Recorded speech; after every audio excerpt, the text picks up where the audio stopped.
Choisir un système de gestion de contenu, un CMS. Aujourd'hui, c'est bien plus qu'une simple question technique. C'est une décision business et elle est cruciale. Alors aujourd'hui, on se penche sur le duel qui oppose deux géants, Webflow et HubSpot. C'est vraiment ça le dilemme que beaucoup d'entreprises se posent. Est-ce qu'on doit construire un site qui est une pure merveille visuelle, une vraie vitrine pour la marque?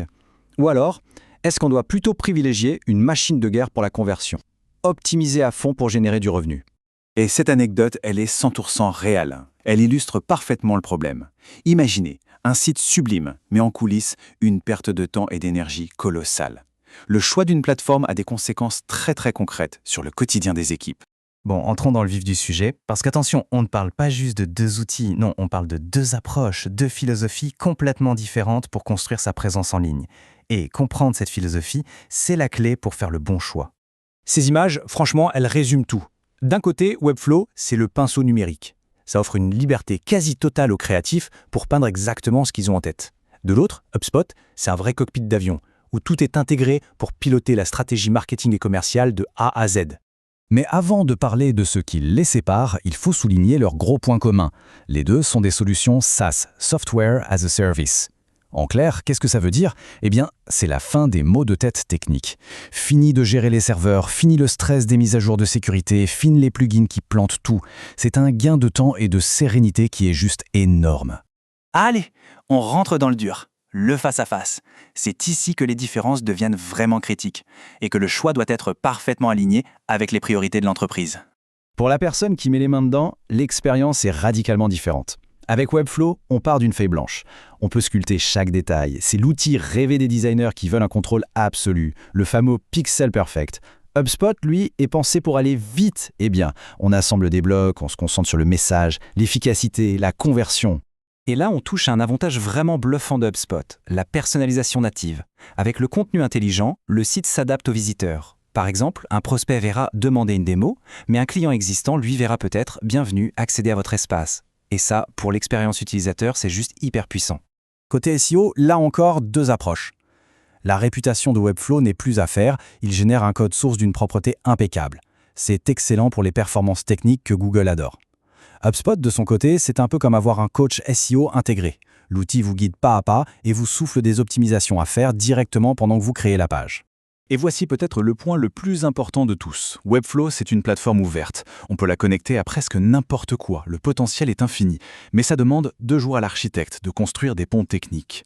HubSpot, c'est l'inverse. C'est une forteresse, un écosystème où tout est déjà parfaitement intégré. Le site, le CRM, les campagnes email, tout communique nativement. Un lead remplit un formulaire et hop, toute son histoire est visible au même endroit. Ça a des implications énormes. La flexibilité de Webflow peut devenir complexe à gérer sur le long terme, alors que l'écosystème HubSpot, lui, peut créer une certaine dépendance. Ce tableau, il résume tout très clairement. D'un côté, Webflow, liberté de design, code impeccable, c'est le paradis des créatifs et des agences. De l'autre, HubSpot, ultra simple, CRM natif, surpuissant, c'est la machine de guerre taillée pour les équipes marketing et les entreprises B2B qui ont la génération de revenus en ligne de mire. Bon, assez de théorie, passons à la pratique. Rien de tel que 2 histoires concrètes, 2 cas vécus, pour voir ce que ça donne vraiment sur le terrain et comprendre quand choisir l'un ou l'autre.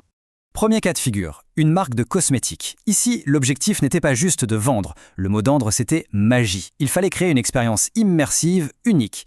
Pour arriver à ce niveau de détail dans les animations, cette fluidité, Webflow était le choix évident. Résultat, un site tellement bluffant qu'il a gagné un prix sur Awards, la référence du design web. Maintenant, changement de décor complet. Une entreprise B2B dans les logiciels RH. Ils avaient un très beau site, pas de problème là-dessus. Sauf qu'ils avaient un problème majeur, aucune idée de l'efficacité de leur marketing. Impossible de savoir quel canal rapportait les meilleurs prospects. L'esthétique était là, mais les données, c'était le brouillard total. Après avoir basculé leur site sur HubSpot, le résultat est tombé, et ce, en un seul trimestre. 22%. 22% de conversion en plus. Comment? Pas de magie ici, c'est simplement le résultat de tests AB sur les formulaires de contact, une fonctionnalité intégrée à HubSpot qui se fait en quelques clics sans aucune compétence technique. C'est l'exemple parfait de la puissance d'une plateforme pensée pour le marketing. Alors, au final, comment on tranche? La vraie question n'est pas de savoir qui est le meilleur dans l'absolu. La question c'est lequel de ces deux outils sera le bon moteur de croissance pour un objectif bien précis. On choisit Webflow quand l'identité visuelle est la priorité absolue. Pour les marques où le design est le cœur du message, pour celles qui veulent se démarquer par une expérience web vraiment inoubliable et construire une image forte, Webflow est l'outil qu'il faut. À l'inverse, on se tourne vers HubSpot quand le site web doit devenir le meilleur commercial de l'entreprise, point barre. Pour le B2B, où suivre un contact de sa première visite jusqu'à la vente est vital, où l'alignement entre le marketing et les ventes est la clé du succès, la plateforme tout en un de HubSpot est un atout redoutable. Et ça, c'est la leçon fondamentale à retenir de cette comparaison. La technologie est un moyen, ce n'est jamais une fin en soi. Il faut d'abord définir sa stratégie, ses objectifs, et seulement après, on choisit l'outil qui va le mieux servir cette stratégie. Finalement, tout se résume à cette seule et unique question. Quel est le job numéro 1 de son site web? Est-ce que c'est d'éblouir, de construire une image de marque forte, ou est-ce que c'est de capturer des leads, de les faire grandir et de les transformer en clients? La réponse à cette question, elle déterminera sans aucune hésitation le bon choix entre Webflow et HubSpot.